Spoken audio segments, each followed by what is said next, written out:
Welcome everyone to another exciting journey on Riding Through the Unknown. I'm your host, Michael, and today's guest is quite a unique guest because he actually, in full transparency, watched another episode of mine and saw that I was interested in a topic and approached me to bring that topic onto the show, which I have to say I was very excited and flattered as well to be approached that way. And so I am so grateful and honored to have him on as a guest today.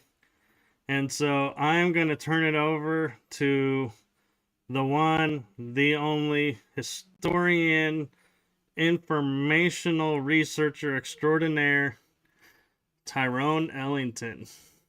Hey, what's going on, Michael? How you doing? I'm good. How are you? I'm doing good. Yeah, I like that introduction. That was good. I'm gonna have to steal that from you. Yeah, go ahead. You earned it. Yeah. Like you were saying, I watched your other video and seen the topics that you were interested in, and I felt like I had enough knowledge and a lot of experience and time in it to present that information.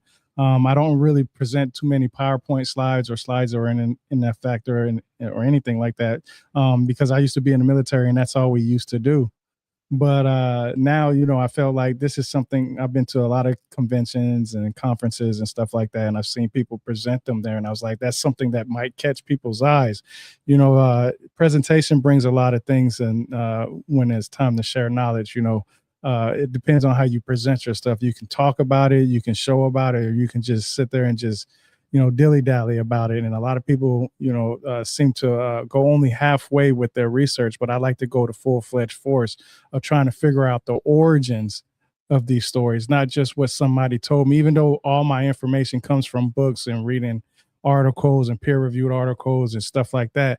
It's I want to see where the origins come from. And usually that comes with some type of dating system. So yeah, that's how I like to do my research, is basically just getting the origins. Well, and I'd also like to recognize, as you said, being a service member. My dad was in the Navy, so from my heart to you, thank you for your service. Thank you for your sacrifice. I know a lot of people don't think of it as a sacrifice, but there is a lot of things that get sacrificed in serving the country, so thank you for that. It was an honor, and that's the reason why I brought that up is because that's what started me on my journey of this whole thing. I was in the military. I got wounded in combat. I had to get medically retired. When I was wounded in Afghanistan and I got forced to retire, I didn't know what I wanted to do with my life. I only knew the military, and I started saying, well, I see a lot of people on social media sharing things, but they're also sharing things and asking a question at the same time. So they're saying, for instance, did the Anunnaki come from planet Nibiru? And then in the same breath, they'll say they did come from planet Nibiru. So my thing is where does it in the text does it say that, for me to be able to, repeat that same comment, right? So I seen people talk about this stuff in social media videos and stuff like that, and I was like, yo, I actually read the sources. Like, I've actually read where these actual texts come from, and I can see where some people are picking and choosing who they go off of. Like, when people talk about planet Nibiru, I know for a fact it all comes from Zecharia Sitchin, because he was the only one that actually talked about that starting in 1976. Now, when you talk about academia, then that's when you go into everybody's translation, and then everybody has their own translation, but they're probably close to similar. Maybe you can just say, okay, the wording may be different, stop playing with semantics and stuff like that. But then that's when you can get to, okay, where's the actual source for yourself? Like the cuneiform tablets, for instance. And that's when I learned that there's actually cuneiform tablets available for anybody to read for themselves. I mean, all you have to do is just take the time to learn the language and translate it yourself. And that's really about it. But they have the tablets available. So that was more like my I've seen people just talk, but I wanted to see. I wanted to see where this information was really at. And that's when I started my website, rebirthoftheword.com. Started with one article. It was about the Sumerians, who most people consider the first civilization. And then even though there's a whole array of different things on which you can consider a civilization can mean different things to different people. I mean, Margaret Mead had a definition meaning that somebody with a femur, their bone was healed, and that's when she considers the beginning of civilization. Some people will say it started off with, pottery or agriculture or something like that. So everybody has their different thing. But I went off of Oxford University because they actually have a place where you can go see the tablets for yourself online, and they have the translations available for everybody online to see. So when I say Zachariah Sitchin, I say, well, where does in Zachariah Sitchin in his book say where this information is at? And he doesn't specifically give you cuneiform tablets or so on and so forth. And I'll go over that in the PowerPoint slide if you want to bring that up now. I have, like I said, a whole PowerPoint slide that I felt like that came with a whole bunch of answers that some people were looking for. So like, I'll give you an example. Most people, when they look at Sumer, they see it as a city or a place or something like that, or multiple places, depending on what text you may read. It can get really picky about this type of stuff, but most people know what Sumer is. But when you read the Bible, you hear the word Shinar or read the word Shinar, Shinar, and Sumer and Shinar is one and the same thing. So it lets me know that the connection in the beginning stages of the origins of all this stuff that goes on, there's a connection between the Holy Bible, depending on which version you read, the KJV or New International Version or whatever, to the Mesopotamian text.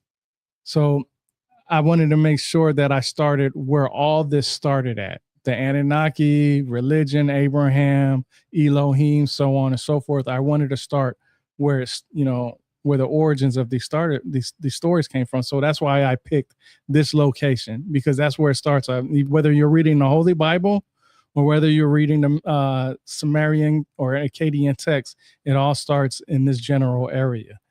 And that's why, for me personally, when I brought up Zachariah Sitchin, most people know who he is because of the Planet Nibiru idea. Most people know who David Icke is. Most people know who Giorgio Tsoukalos is, Graham Hancock, and Anton Parks are. Maybe not too much of Anton Parks as much as the others, but the other four, you definitely can tell that people know about them. I mean, we all have heard about them. Zachariah Sitchin with his books, David Icke and the Reptilians, and so on and so forth. You got Giorgio Tsoukalos from the Ancient Alien show. And then you got Graham Hancock, who pretty much opened up a lot of eyes for and ideas within people to wonder about these older civilizations.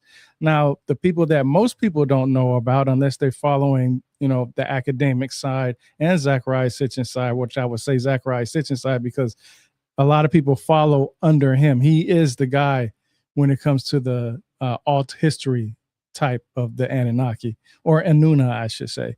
But most people don't know who Samuel Noah Kramer is, Thorgil Jacobson, John Batterio, Jeremy Black, or Michael S. Heiser.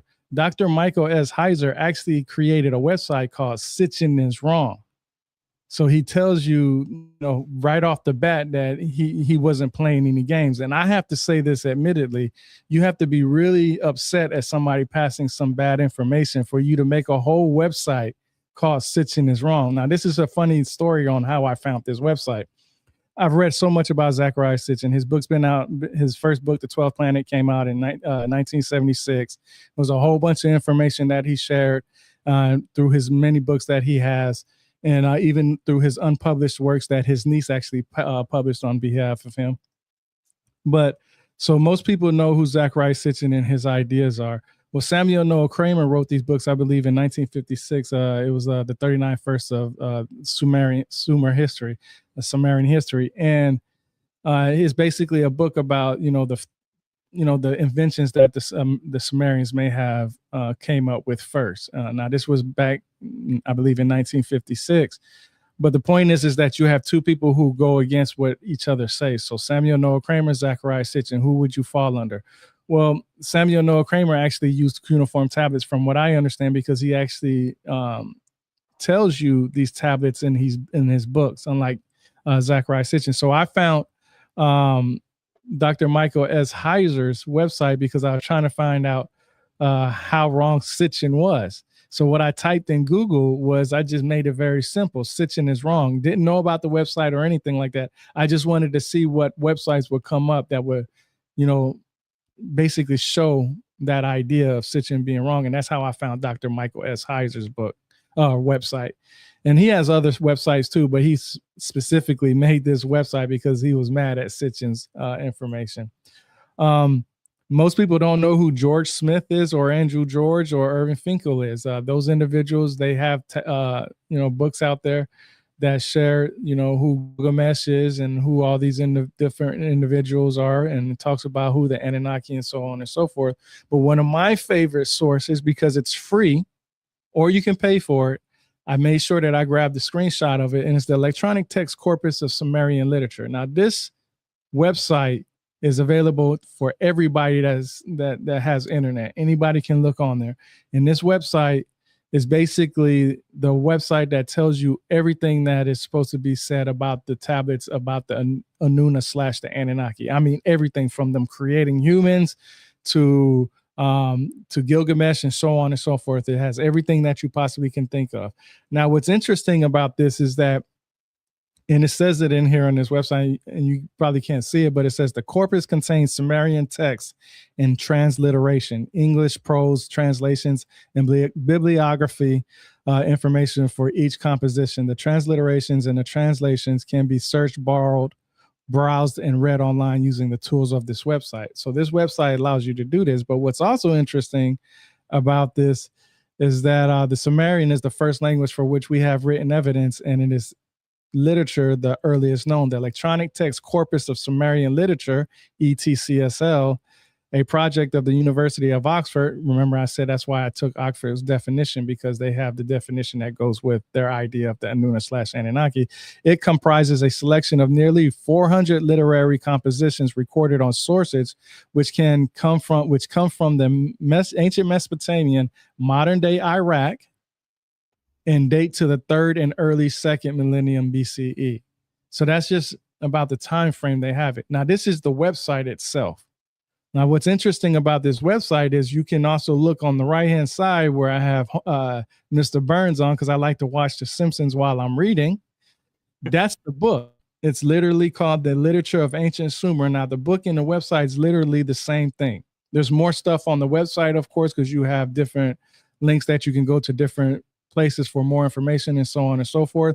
But this book literally tells you exactly what the website tells you when it talks about the Anuna and the creation stories and all that. And you see those little pink tabs on there. So every book that I own has somewhat of what those tabs look like. And that's basically things that I found interesting, things that I'm reading, that I'm seeing from people in different interviews, watching YouTube videos, documentaries, social media, it doesn't matter. I hear people say it. I remember reading about it, and then I tab it up, and then I go over it on my own YouTube channel. Of course, I have my own YouTube channel, and I have a playlist that's actually called What I've Learned from Reading These Books.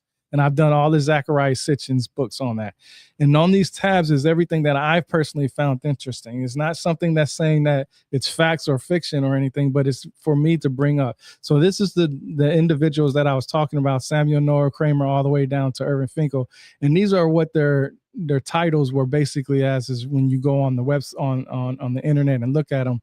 Samuel Noah Kramer was an Assyriologist and Sumerologist.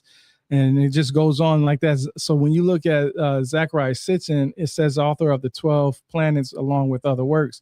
And mostly they have him as an alt guy. And it just talks about the different individuals. And I made sure to put these names on there. These names on there is because these are the names that most people should be familiar with. And the reason why I say most people should be familiar with is because when you talk about Samuel Noah Kramer, he has many of books that talks about the Anuna / Anunnaki.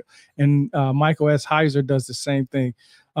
If you want to go to the idea of planet Nibiru and an Anunnaki coming from a different planet that orbits our sun every 3,600 years, the top guy and only guy that you ever have to learn about from this is Zecharia Sitchin, because he's the one that got that ball rolling. Everybody else that follows the ancient alien theories, they got their information from Zecharia Sitchin. So I made sure to bring that information. Now, another website that I like is called the Cuneiform Digital Library Initiative.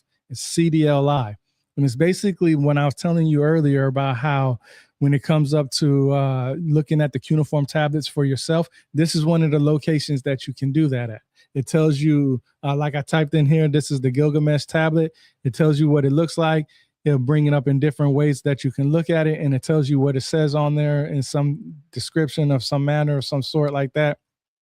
And most of the people that know about the Gilgamesh story, this one is from Neo-Assyrian, which is dated around 911 to 612 BC. Okay, so that's nowhere near, the second millennium, third millennium BC that we know of when it comes to the text. But this is the cuneiform that talks about it. Now, with this cuneiform, you can see how it's kind of deteriorated and broken. Half the message is off, and it's broken in between places.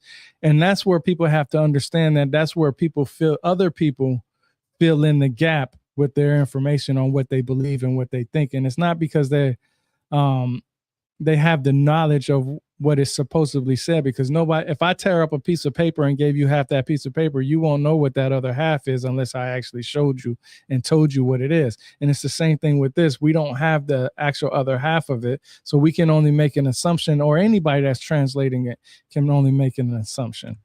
I say these sources are important because, like I said, I was talking about the electronic text corpus of Sumerian literature, which they date, anywhere from 2300 BC to 1700 BC on there for the text. Now, the book itself has a different time frame. It says 1800 to 1800. It starts around 1800 BC, and that's on the back of the book.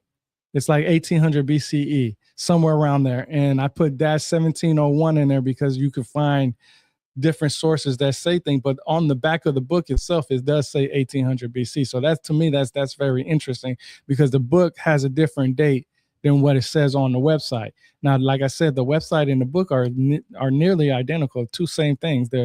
It's made by the same authors and everything. It's the same people that was involved. It's just the dates are a little off. So I want to talk about the cuneiform writing system. So with the cuneiform writing system, a lot of people believe that the Sumerians are considered the first civilization because of the simple fact of their writing system.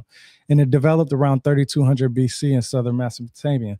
I know that because I took a class from Bar Ilan University from Dr. Nili Salman, and that's what she says in her class. And since she says that, and I still have my notes right here from that class, I decided to put that date in there because that's the date that I got. Now, I'm not saying this is facts and this is the absolute date or nothing like that. What I'm saying is that I took a class on this subject, and this is the date that she presented in her class. So that's the date that I wrote down, and that's easier for me to remember. Of course, I know that it's plus or minus, but like I said, that's just the date that I got from the class. The Sumerian cuneiform was written, or the pictographic script, I should say, was written because of this, or started because of the simple fact for trading, economic uses. It didn't have anything to do with the Anunnaki or Nuna or anything like that. It was so they can trade with somebody else. Now, I always said this. If the Sumerians are considered the first civilization because of their writing system, then that means that somebody else on the other side had to have a writing system so that way they can communicate to each other. And that would be the Akkadians, right? That would only make sense, right? But like I said, a lot of people consider Sumerians the first civilization because of their writing system. But the earliest examples of it, like I said, was pictographic script. It's basically just for trade, for rations, for livestock, tax receipts. It didn't matter. And it was just for a tool for commerce, administration, right? Then you had the evolution of Sumerian writing. It gradually became fully developed language capable of expressing complex ideas. That just makes sense. When you start a writing system, it's only going to get better and develop better. That's why we speak English today, because it changed over time. And now some of us are speaking English and others people are still speaking other languages. Then as it got more developed, of course, it went into more things. It went into more just not trade or legal matters, but religious texts, hymns, myths, and temple rituals, right? Because somebody decided to say, hey, we need to be able to keep this information just in case something happens to the person that has it. We no longer have to worry about relying on mouth to ear type thing. We can rely on just reading it and having something, as a recorded device.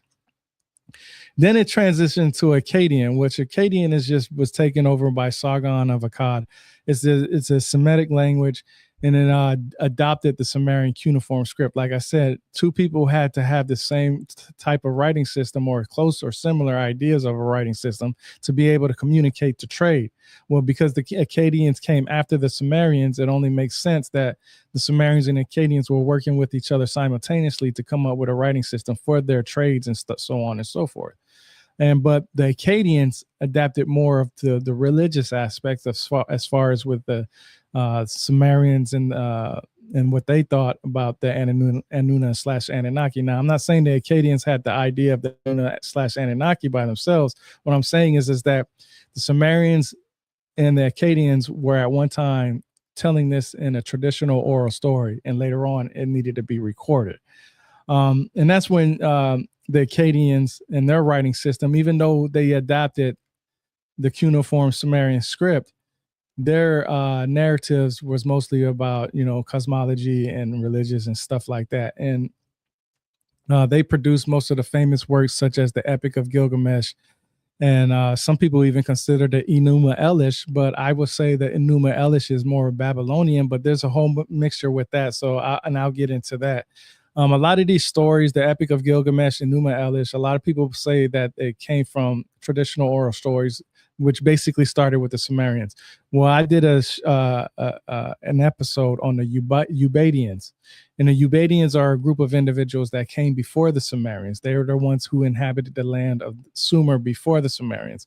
And they have a lot of their pictographic script in there too. And they also have clay pottery and so on and so forth. So now when it comes into the Sumerians being the first civilization because writing or clays or whatever the case may be, that's some of what Samuel Noah Kramer said, that can be placed on the Ubaidians. But because of the information is so iffy sometimes, and some people push dates here or there, it all just depends on what you want to believe in. But the most part is that I like to say, instead of the Sumerians, the Mesopotamians, because the Mesopotamians are a group of individuals who work together to get established to where they are at now. So like I said, the Sumerian writing system started because of trade and later came into religion. The Akkadian writing system inherited the system, placed stronger emphasis on the mythology and theology. The earliest known use of the word Sumerologist goes around 1880. I have a book from the Ancient Aliens show. Their first book is off their first episode, and it's basically what Eric von Däniken theorized and so on and so forth, and it had different ideas. It's literally almost the first episode, just written in book format with minus some things that they took out. I want to say in the book, and I can't remember who said it exactly, but they said Samuel Noah Kramer is where we get the word Sumerologist. And I only put this in here because it actually goes back to the 1880s. So I wanted to show that, in just out of respect to the word itself, that the word Sumerologist didn't start with Samuel Noah Kramer. It started before. And I already talked about the Sumerians being first of the civilization because of the writing system. Some of the earliest tablets go back 3200 BC, but I've read that they go back further than that. It's so funny that a lot of times when you read this information online, or you try to fact check, I guess you can say, certain things, you will always find something with a much, older date than what is described. And it's almost, to me, juggling, should you put dates out there at this time frame in this lifetime, right? Because these dates change a lot. And it's out of respect for that. I try to just stay in the realm of what I've read personally through books. On my X account, I share all the books that I have. Like I said, on my YouTube channel, I have a playlist called, what I've learned from reading these books. And I take everything, and I also go on my social media and I share what's inside those books also. So it's not just videos, it's also, in a reading format. Tyrone. Yeah, what's up? I'm curious, when it comes to the dates, I've started to question, like, is 3200 BC really 3200 BC? Because we had a lunar calendar, then we had a Julian calendar, then a Gregorian calendar. And so we've had all the amount of days change, the year, time frame of a year changes. So how accurate can we be in saying, hey, 3200 BC is really 3200 BC and not, it could be like 10,000 BC in the old Mhm. calendar system? Yep, I actually have a another presentation. I might be able to bring it up. Just one. It's just one slide that actually talks about how the time frame of the gods were in thousands versus what it is in humans. I actually did broke that down to find that information out. But you're right. I always said the same thing too. When people give dates, it's almost like they're giving specific dates, not specific enough to where it says 3203 or 3204, but they say 3200 BC, they say 3100 BC, 5400 BC. And just like you said, we've had different calendars, right?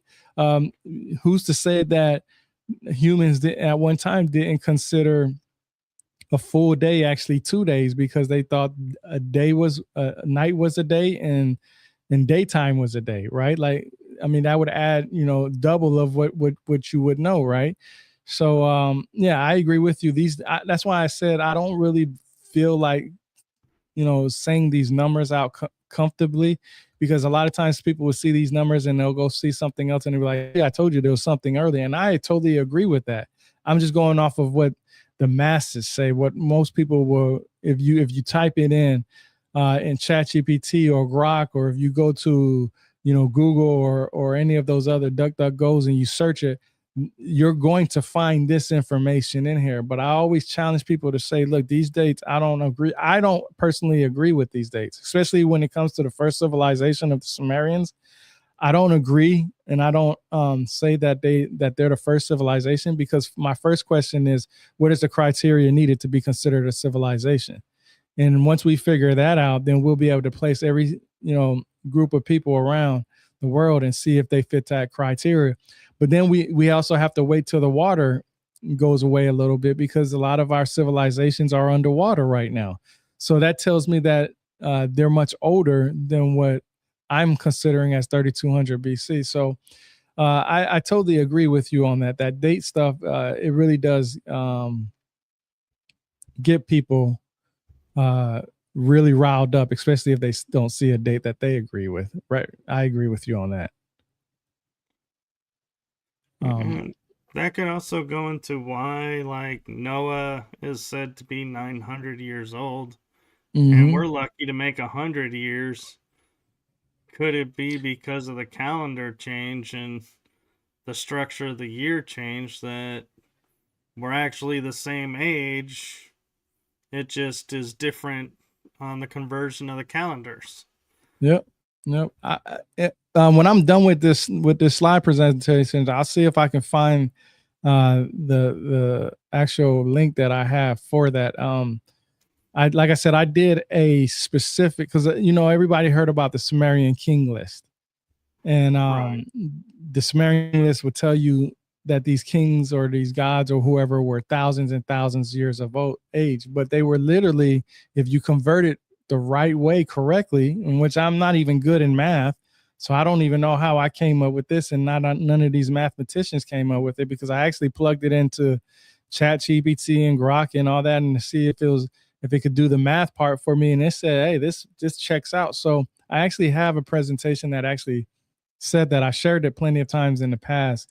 It's just interesting to me because, uh, you know, we read myths and then we want to believe in these myths, but we fail to realize that these myths could be exaggerated. It's like the telephone game that some people call it. I line up 10 people in the line, and, I tell one person one thing.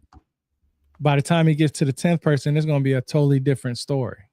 Yeah. So I love using that example too myself.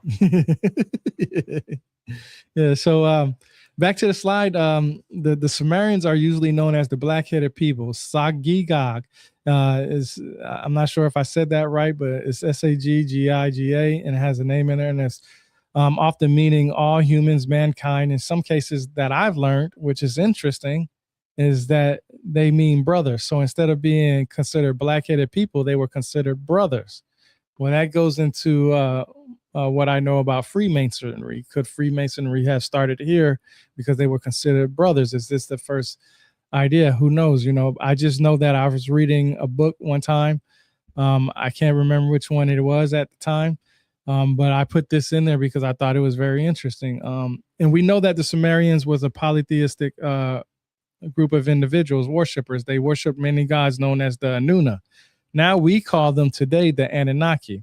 It wasn't until the Akkadian period that the word Anunnaki came into existence. So when the Sumerians called them, those guys, their name, it was called the Anuna. When the Akkadians came around, it switched to to Anunnaki. So, and each city-state had their own god. So, it could have been, from Enlil to Enki to Shamash. The Anuna, also called the Anunnaki, were a group of major deities in Sumerian religion. They consisted anywhere from 7 to 12 main deities, sometimes less than that, sometimes more than that. It just depended on the text. But overall, for the sake of what most texts and translators say, it's between 7 and 12. They were believed to be the descendants of the god Anu, that's his sign right there where you can see where it's the star. Or An. I like to say Anu because An is just, you can mix that with a different word, but Anu. And they're often described as judges and controllers of human fate. That's why basically a lot of people consider them the Elohim. Like when I was saying that each city state worshiped specific gods, some people would consider these different gods to be the Elohim when you go to the biblical text. Their stories influenced many Mesopotamian cultures. You can see them in Akkadian, Babylonian, Assyrian, not just Mesopotamian, but you can see them in Hittites. You can see some of them in Egyptian texts. Matter of fact, in Egypt, they found texts that was related to Anu. So that's very interesting. And for the most part, like I was telling you about that website, the electronic text corpus of Sumerian literature. If you type Anunnaki in that website, nothing will come up. But if you type in Anuna, that's when things start showing up. So with that website, the electronic text corpus of Sumerian literature, you have to be precise on what words were used at what time. So you can't use an Akkadian Babylonian word for a Sumerian search engine. There, you have to use the Sumerian word or deity or name or what have you. And another source that I like is the Oxford Handbook of Cuneiform Culture. This is the book that tells you what it basically breaks down everything for you Barney style about the Anuna / the Anunnaki, everything that you can possibly think of.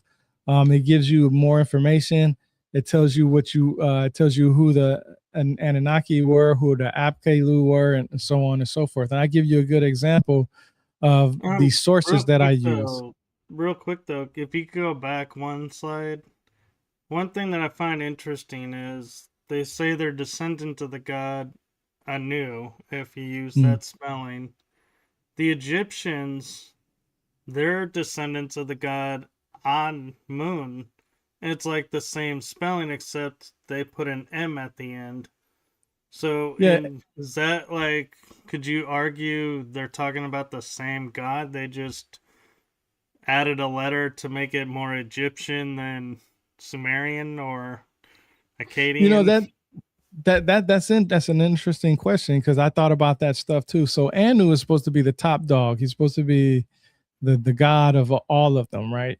But see, this is where a lot of people don't remember or they don't take in consideration is that it was a guy named Elelu that was in charge first. And Elelu and Anu got into a fight. And then Anu won, and then Elelu had to leave and go somewhere else. Some people say he had to leave planet Nibiru. Some people just say he had to leave the land. But the point is that he left, and Anu is the one in charge. So when people say the Anunnaki came from planet Nibiru, it makes me wonder, because the Anunnaki didn't come from a planet Nibiru per se, as far as what the texts say, and they don't necessarily come from Anu either. They come from whoever these gods were, and that's where I'm about to get into, which is very interesting that you brought that up, because it's very, the Anunnaki seem to be the individuals who are the top gods. That's what everybody believes. There's the Elohim, they're all that. And what's also interesting is, like you were saying with An and the other god, I'm not familiar enough with the name to recall it, but then you also have Enki and Enlil. So it's like, it seems to be like a pattern where every so often the gods go after each other and fight each other. Exactly. And that's why it brings me up to this slide, which is very interesting. The reason why I brought up that other book and now I'm bringing up this book is because what I like to do is I like to read everything in the book. So like I said, the Anuna, or the Anunnaki, I should say, are credited for the creation of the universe and everything within it. Depending on whether it was the Sumerians or the Babylonians, the myths about them were found throughout Mesopotamia, especially the Keto festival. The Keto festival is basically a festival that was used during a certain time. Do you know anything about the Keto festival before I start? To be honest, it's like, it almost feels like it's a Japanese term. And for some reason my mind is going there, so I don't think I'm on the same page as you are. No, so, and I'm glad you said that, because so you heard about the Enuma Elish, right? The story. Okay, so the Enuma Elish is Babylonian. Like I said earlier, a lot of people would contribute it to the Sumerians because it was translated from, traditional oral stories from myths to being recorded on tablets. But the Keto festival is basically a festival that they had at that time frame that told the story of the creation of the gods, the planet, humans, and so on and so forth. It's called the Enuma Elish is literally called the seven creation story tablets. There's many different ways that they call it, but it was basically just like any ceremony or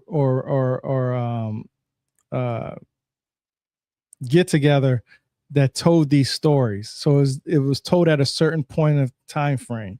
I've read so many different dates. It was usually in the summertime.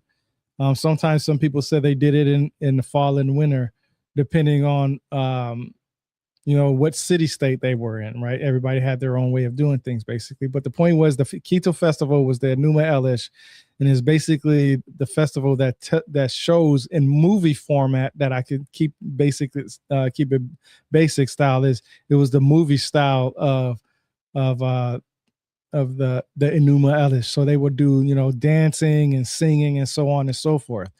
But this is what's interesting. The Anunnaki gods were known for creating a substitute to help relieve the Igigi of toiling the earth. Now, this is where it gets to the part where it gets confusing.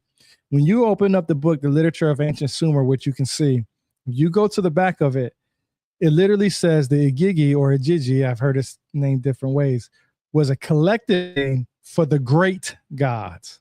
Okay, I'm going to say that again. A collective name for the great gods. When you looking back for the Nuna, which is also known as the Anunnaki, it is a collective name for the gods. So think about that for a second. It's whole time like the Greeks have the major gods, and then they have the other gods underneath them. So that's exactly how I'm seeing it. But this is the thing. Most people would tell you that the Anuna were the great gods. They were the gods that told everybody what to do. They were the gods that were in charge. But when I open up this book and I see that the Igigi or Igigi are the great gods, that means that the Anuna / the Anunnaki came under the Igigi. Now, this is what's interesting about the Igigi, and I'll go into it in a little bit more about them, is that These individuals are considered the ones who are the 7 dots or the 7 stars. Some people will consider what we know them as the Pleiades system. Now Right. that's I was interesting. thinking that because, yeah, the Yeah. seven sisters. Yeah, exactly. So it's just interesting that these individuals are known for being outside of Earth's atmosphere. The Igigi Ijidzi are known for that. That's what they are known for as far as depictions and what some people would say as far as translations. Now, this is what's interesting. In early Mesopotamian cosmology, the Anuna were seen as the first generation of gods created by the primordial deities and sky or heaven, father of gods, and Kai or Ki, earth, land, or ground. Now, that's just only some text because, like I said, when you read the electronic text corpus of Sumerian literature or the book version of literature of ancient Sumer, you get that Gigi were the first generation gods because they're the main ones. Now, this is where, for the next slide, this is where you get most of. Oh, go ahead. I was gonna say the Ki is also in some cultures pronounced the chi, which is the energy of the body, and they say we're connected to the planet, and so that would make sense if the chi is the earth, land, or ground. That would make sense how it's connected to us. Exactly. See, you get it. You get it. Yeah. And you can see how there's similarities through other places around the world that goes with this, right? But the thing is that the words don't match up. So that's where people get hung up on is the words. You're not using the same words that I'm using, so I'm not going to believe what you say. But they forget that even in the Bible itself, it says that God, confused language. And with that happening, that confused us. The Tower of Babel story. Exactly. Yep, exactly.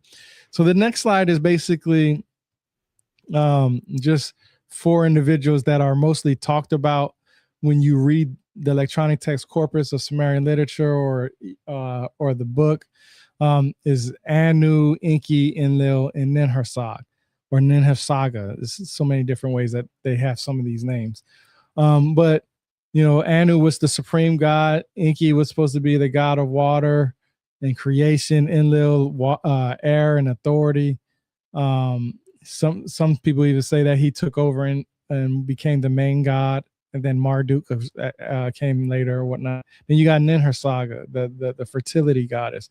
But these 4 individuals are only mentioned depending on who's translating the text. I've read books that these aren't always the number one or the 4 number individuals that are spoken about. There's different groups who are spoken about depending on the city state. It's very hard to go ahead. I was just gonna say real quick is if we look at this story in terms of Greek, that people may understand it easier is so On and Nihirsag would be like the Titans, where Enki and Enlil are the gods. And since Enlil is thought to have taken over, that would make him the equivalency of Zeus. Am I correct? Yeah, and the perfect example, like you just said on the top, I didn't even read it yet, was the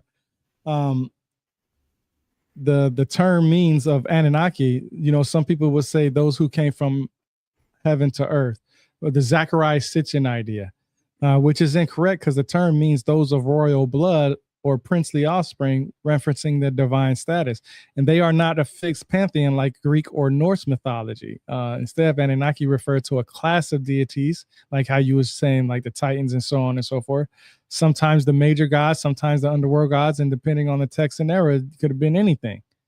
So just like you said, like it was a class. Like even in the Bible, if you read the class of the Nephilim and the giants and the fallen angels, those are all a class of what some people would say as deities, lower gods, right? Even though they're a lower god, they're still a god. And so And what's also interesting is you hear, like, when people talk about the cabal or the deep state or, shadow government, whatever name you want to give it, the one thing that always they'll say is their bloodline. They are bloodline driven. And so it's interesting that they are sometimes akin to being said, oh, they're like the Anunnaki. And if Anunnaki is those of royal blood, that would make sense why these people are so fixated on the bloodline and not like, oh, we need to go get this temple or we need to go get this book. They're not worried Mm-hmm. about that. They're worried about the blood. Mm-hmm. Yep. Exactly. Exactly. And that's why blood has played a major part in every single religion. Every single religion. When I was talking about, and you can see right here on the tabs that I have of this book, this is the Anunnaki Chronicles that was edited by his niece, Janet Sitchin. And she actually published, uh, information after he passed away. So what's interesting about this book is when I talked about this is in his book, The Earth Chronicle, or her book, The Earth Chronicles, what Zachariah Sitchin says.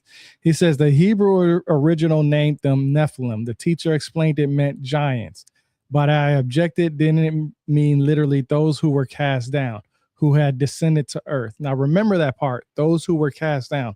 And it's important because he's telling you at a young man's age, or a young child's age, I should say. I'm thinking he's probably, maybe, I don't know how old you would be. You go to Sunday school or whatnot. But he said in Sunday school, or his version of Sunday school, was that he was going back and forth with the teacher on what the Nephilim means. Now, if you go to the Strong's Concordance, which anybody has translated the Hebrew/Aramaic text from the Bible to the Septuagint, when you look at the Strong's Concordance, Nephilim does mean giants. So for him to say that was to let me know that he didn't understand what Hebrew meant. And that just makes sense because he was a kid. Maybe he just had this in his notes and his niece took this and put it in the book, which I think this book here itself, this book right here, does more harm for him than anything. And I don't think she realizes that. Because like I said, the Strong Concordance would tell you what exactly Nephilim means. Now, I didn't remember when I said those who were cast down. In the same book, he says those who were descended to earth. But young Sitchin raised his hand and asked the teacher, why did you say giants when the word Nephilim means in Hebrew those who came or descended to earth? Then you can read again in another one, those who from heaven to earth came. The exact meaning of the Hebrew term Nephilim that the Bible used, right? This is what he wrote. So you have 3 different versions in that one book that he comes up with. And people will say these 3 different versions plus others because they're adding and taking away words. But like I said, when you go to the Strong's Concordance, which you can see on the right-hand side, number 5303, Nephilim, it literally means KJV. You can see where it says giant. Right. Or it means fall. The origin of the word means fall, but it does in KJV means giant. Fall and giant is literally what is talked about. And this is the Strong's Concordance. And this doesn't change anything at all.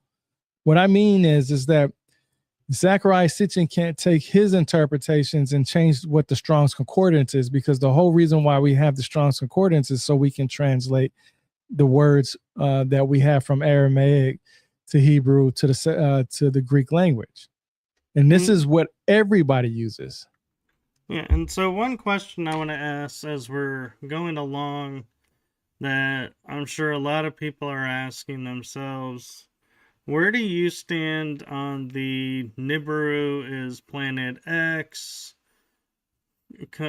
talk? Is planet X the same as Nibiru? Is it the 10th planet, or do you find in your readings we're talking about different planets? I'm glad you said that, because this is the next slide. This is where we get into the nitty gritty. So Planet X and Nibiru, from what I understand, are 2 different things. Planet Nibiru is supposed to be a planet that orbits our sun every 3,600 years, and that comes from a theory presented by Zachariah Sitchin. He says this because this cylinder seal VA243 right here, where you can see the arrow that points to it, he says this is considered why they say there's 13 planets out there, or 12 planets out there. And I can tell you, when you read his book, The 12th Planet, we know the sun and the moon is not a planet. So it shouldn't have been called the 12th planet. And Nibiru can't be the number that it's in, because some people say Planet X or whatnot, because it's supposed to be the 10th planet if you take away the sun and the moon or whatever the case may be. There's nothing in the actual text that says that planet Nibiru orbits our sun every 3,600 years. So you remember that website that I spoke about with Michael S. Heiser, Sitchin is wrong. So this is cylinder seal VA243. And this is him breaking down what the cuneiform writing system says on there. Now, I always say this. Cylinder seal VA243 has more to do with German than it does with Planet Nibiru. Because when you look where it says line 1, line 2, and line 3, that's the translations of what is in those lines above in the picture where it's red, blue, and yellow. Line 1 means Dubsiga, which is a personal name, apparently a powerful person. Line 2 is Iliat. I'm not sure if I said that right, but that's another personal name.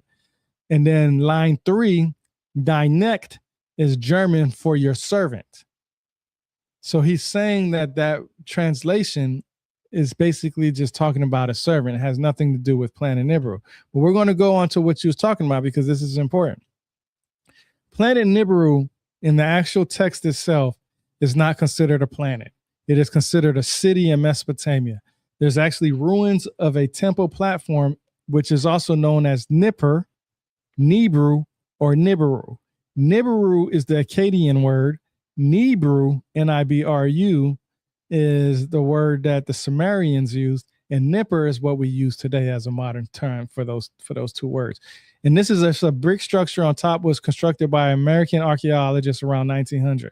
And so I always say this, just like with the Greek gods, because you mentioned the Greeks earlier, like Mount Olympus, all their gods sat on top of higher ground than the people below, the normal people. They always sat on top. So when people talked about heaven, it was because these guys, these kings, or whatever you want to call them, they were on a higher mountain than everybody else for two reasons. One, because it showed a status.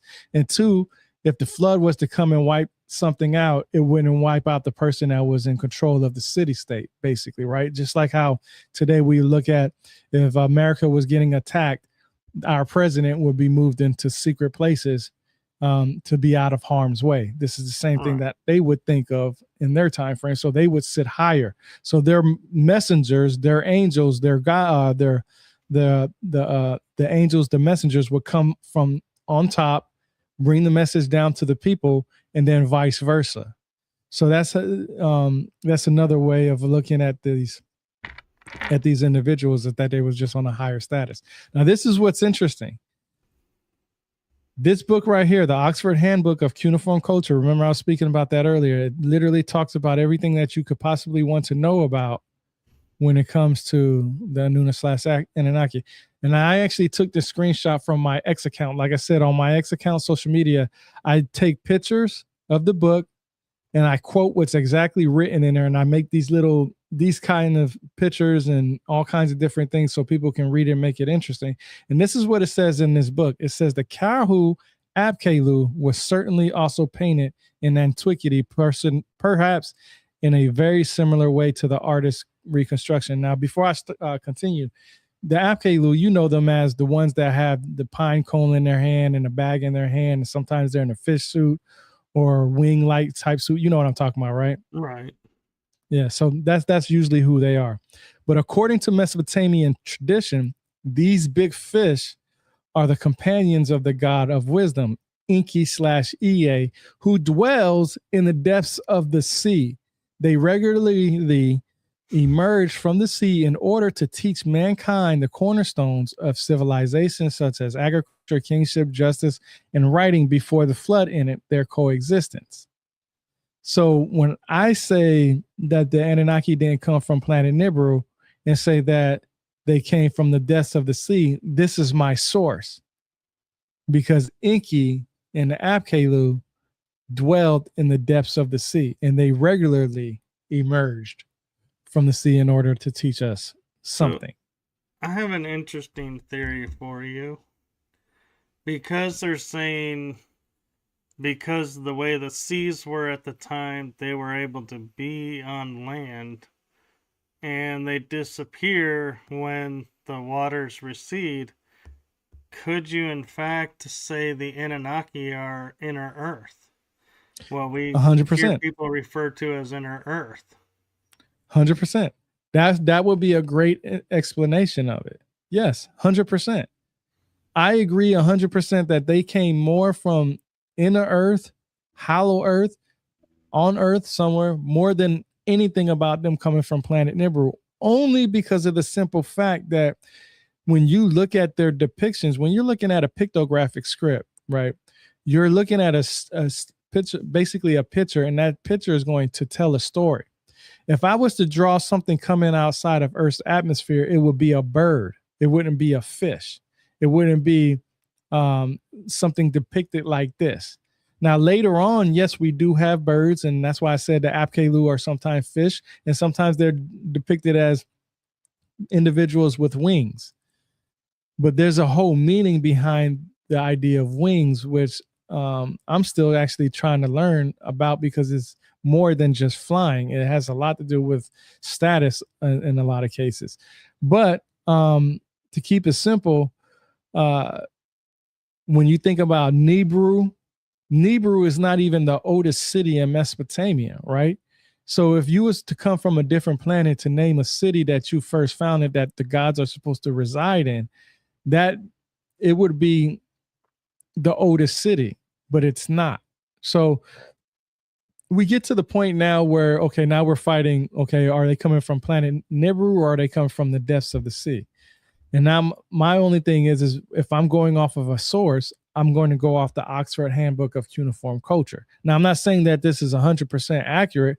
What I'm saying is that they give you the cuneiform tablets that say this. I already gave the website, CDLI. There's a couple of other websites that I can give you besides ETCSL and so on and so forth. But these texts actually say they came from Earth one way or another. Nothing about coming from a different planet, nothing coming from I don't even know how to say it, multi-dimensions or something like that, Right. So we get to the point now that you have to take what you can and go with the flow. So that's what I'm doing with this. Now, if I see a book from academia that can tell me what cuneiform says that the Anunnaki came from planet Nibiru, then I won't even have to argue that anymore. I can say, I don't understand. I don't know what happened to that. My phone just went off. I must have said something to trigger it. But you can get, how can I say, you can get cuneiform tablets online, like I said, from anywhere. You can get it from, the electronic text corpus of Sumerian literature. You can get it from the Babylonian website that I was telling you, that's another one that I have out there. Then you have CDLI. You have there's so many different websites that would give you the actual cuneiform tablet identifier. So until I get a cuneiform tablet identifier that says the planet Nibiru is real, then right now all I can go off of what I've read so far. And that's why when you ask certain people, just like Billy Carson or anybody like that, can you tell me the cuneiform tablet identifier that goes with what you're saying? They usually can't produce it because there isn't one. So that's where you go into, okay, well, I'm going to go off of what I have.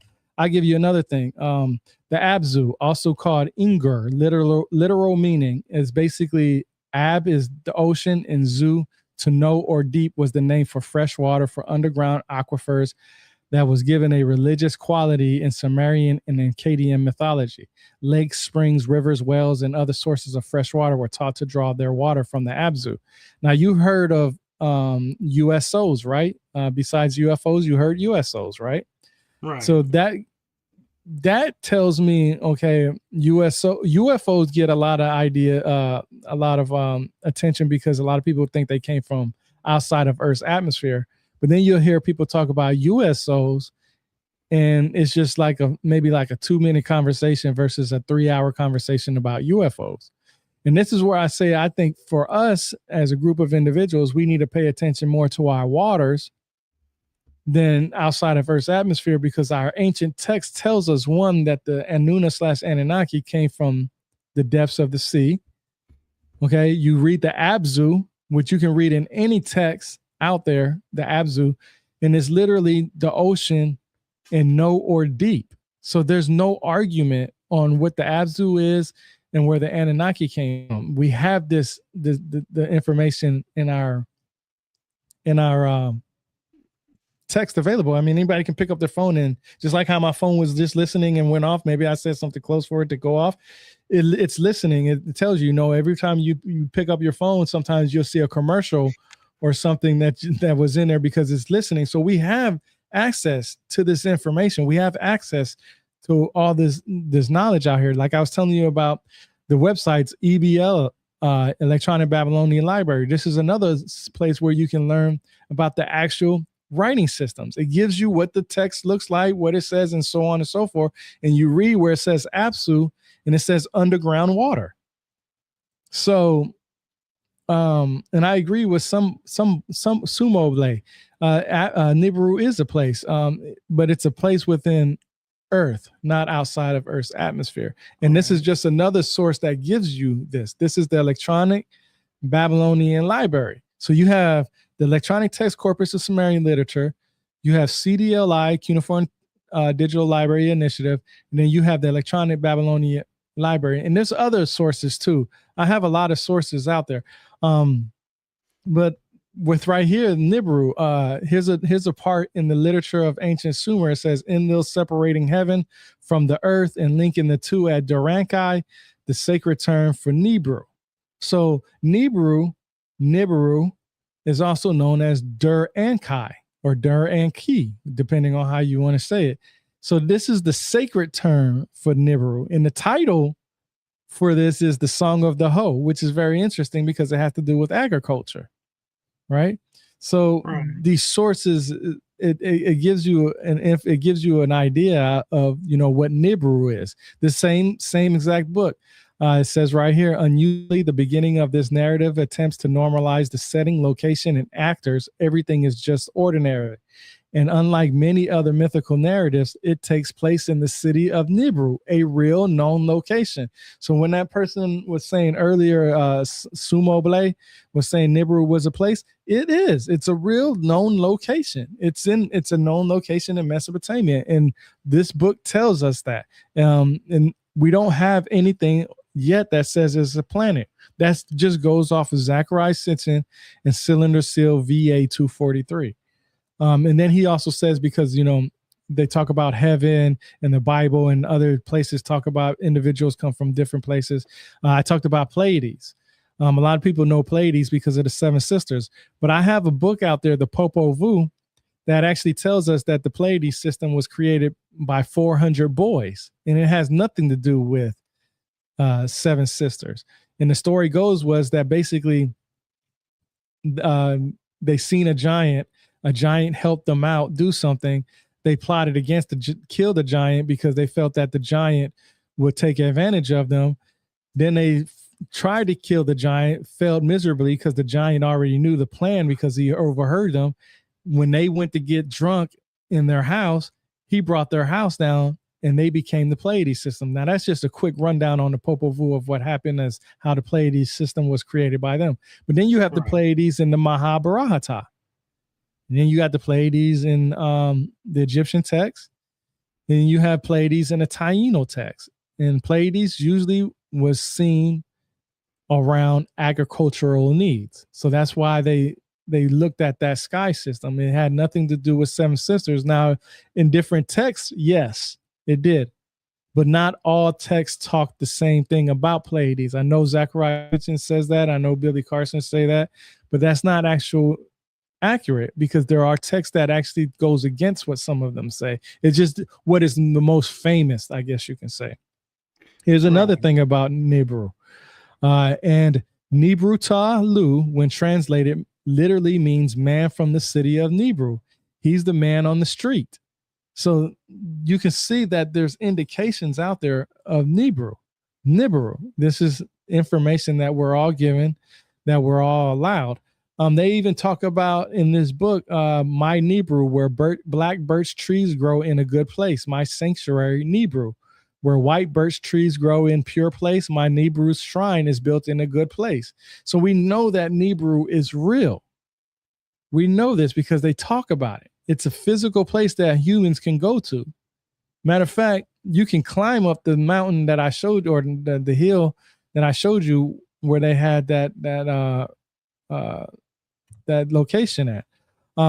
Here's another one that's in this book about Nibiru. I mean, and when you see translation 1 through 12, of course, I didn't show the whole thing, but they give you the cuneiform tablet identifier for you to go online and look at that tablet for yourself. So it's not just these words are here. You can actually go online and find these tablets for yourself. So that's why I said, when I find that tablet that says Nibiru is a planet, then I would be like to say, okay, now I got something that actually says that. But we don't have anything that says that. But what we do have is that there was a city, the one we live in. Nibiru was the city, the one we live in. So Nibiru was a city. We get that. And here's more. I mean, it just goes on. This is from the electronic text corpus of Sumerian literature, the website itself, 104-16. In the shrine of Nibiru, Enki provided a meal for Enlil, his father. Now, I brought this up because of the simple fact that you've brought up Enki and Enlil. Most people would tell you that Enki and Enlil were brothers, right? One was older than the other one. But why in the electronic text corpus of Sumerian literature, or the book that I have on here also, would tell you that in the shrine of Nibiru, Enki provided a meal for Enlil, his father? Does that make you think? It does, and it kind of plays into the story of like Zeus and his father Kronos, and it's kind of like laying the groundwork of, hey, we're getting ready to have this story play out again. May have exactly different reason, but it's the same story. Exactly. And it just makes you think, like, why did it go from brothers to father, or father to brothers? Here's another thing that I was telling you. On the back of this book, The Literature of Ancient Sumer, it literally tells you what Nibiru is. It says an important city and cult center in north of Sumer, where the large majority of the manuscript sources for Sumerian literature have been found. I'm going to say that part again, where the large majority of the manuscript sources for Sumerian literature have been found. Center worship of gods like Enlil, Ninlil, and Ninhartad, also known as Nippur in modern scholarship. So, like I said, we know this is a place, right? In Eridu, it says in this, if you go to Britannica, I took this quote from Britannica, the website Britannica. It says Eridu, ancient Sumerian city south of Tal al-Makaya. Eridu was revered as the oldest city in Sumer. According to the king's list, and its patron god was Ea Enki, lord of the sweet waters that flow underneath or under the earth. Now, this is interesting. Okay. One, Eridu is the oldest city. So obviously, if I was coming from planet Nibiru and I was going to name the first city on my new planet, it would have been Nibiru, right? But it's not the oldest city. Eridu is. And then also the part where it says Ea Enki, lord of the sweet waters that flow underneath or under the earth, meaning the depths of the sea. Something that you was talking about when we go into the idea of what you called hollow earth. So Right. Well, that's and go ahead. I like to point out, in our culture, we spend so much money in, science exploring space, and they call it the final frontier. And then it was like, I give credit to, Ballard and the people who were behind the Sequest series, because they said, Sequest, we are exploring the next, it became the next frontier. No, because they were like, space is the last. So what do we call our waters? Well, it's the next one, I guess.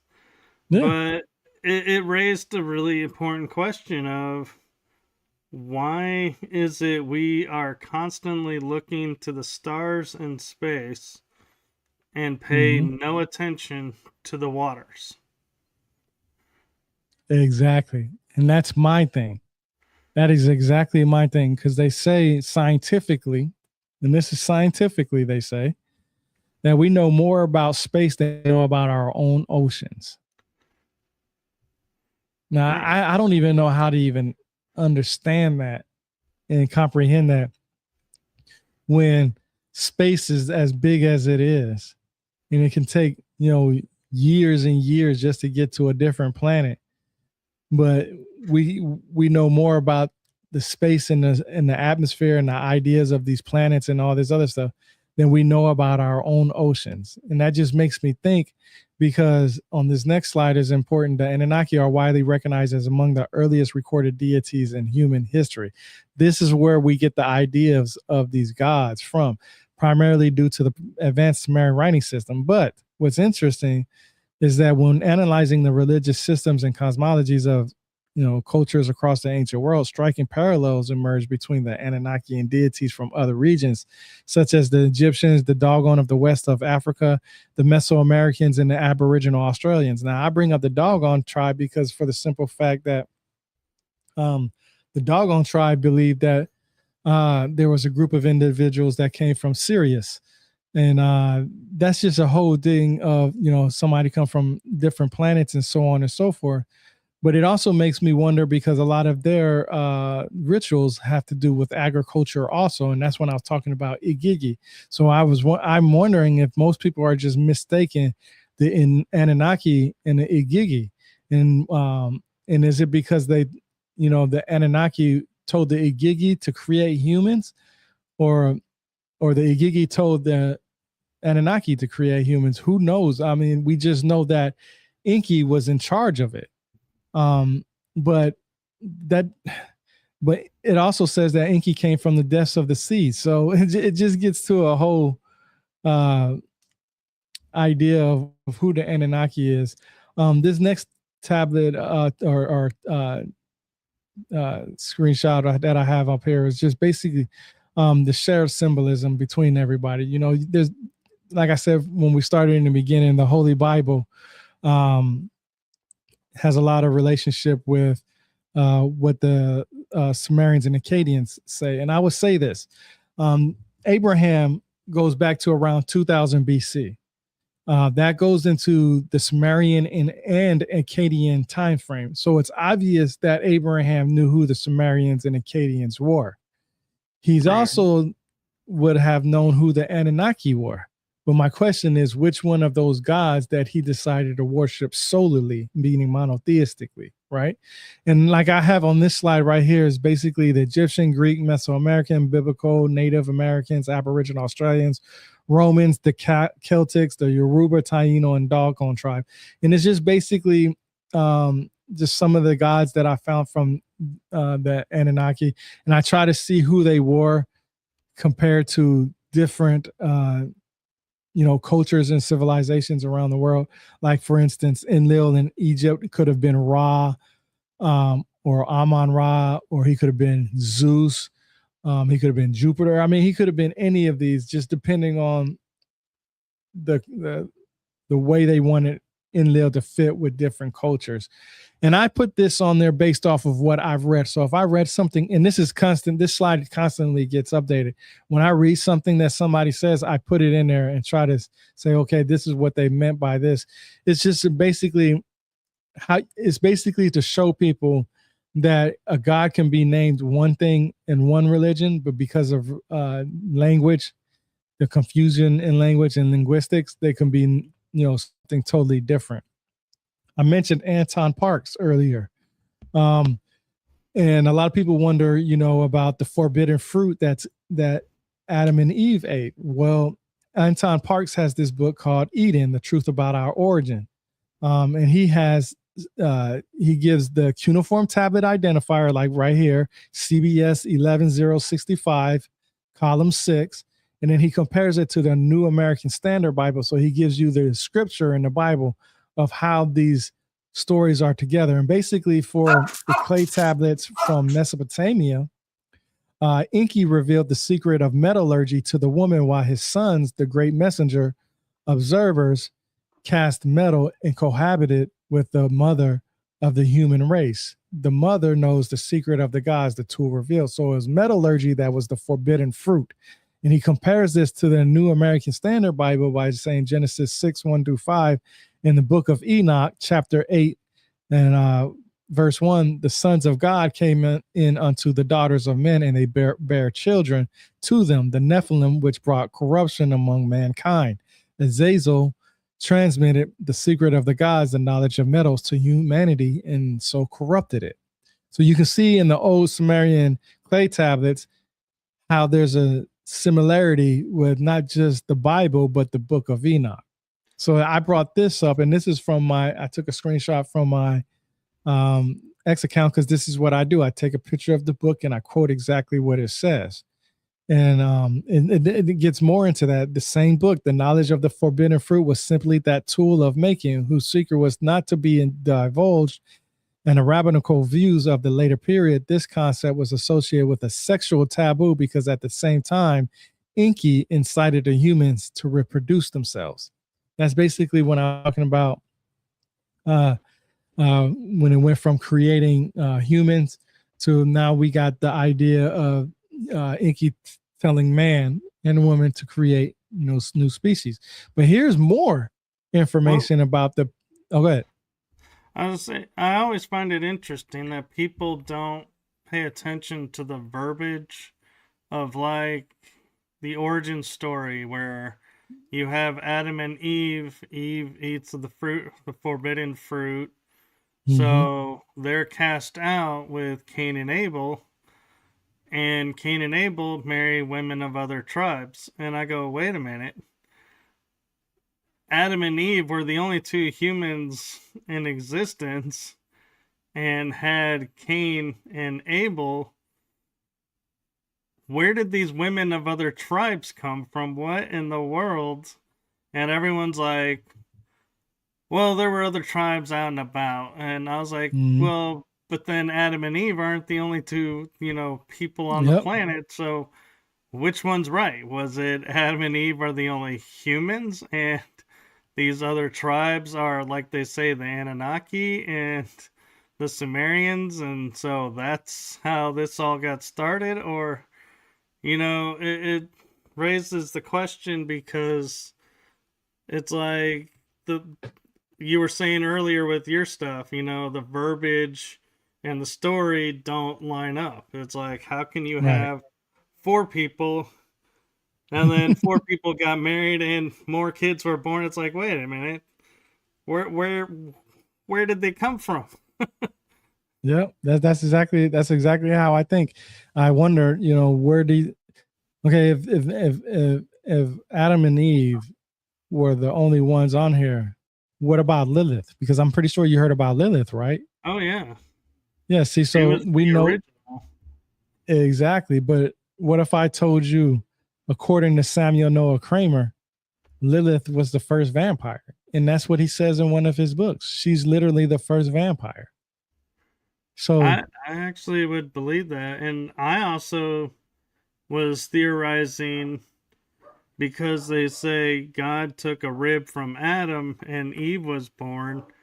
I go, well, that's genetic manipulation. Lilith disappears from literature. Eve is born. Is Eve the genetic manipulation of Lilith?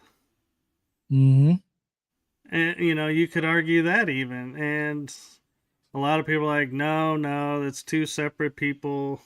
Lilith is overdoing this thing over here. But I'm like, but you don't hear that. So how do you know? And Right. it's like these people. And I even at first, when I heard like Cain and Abel were, got married, I was like, did they marry their sisters? Because it's like there's no other people around. But when did they get sisters? And it's like this story is getting very creepy all of a sudden. Yeah, but I actually have a book on that about Adam and Eve's life, and along with Cain and Abel, and possibly sisters and stuff like that. I actually have a book on that. And it's actually a forbidden book. I can't remember the name off of it on top of my head. It's like the first, second, and third. Is it? I can't remember what it's called. I'm not even going to mess it up.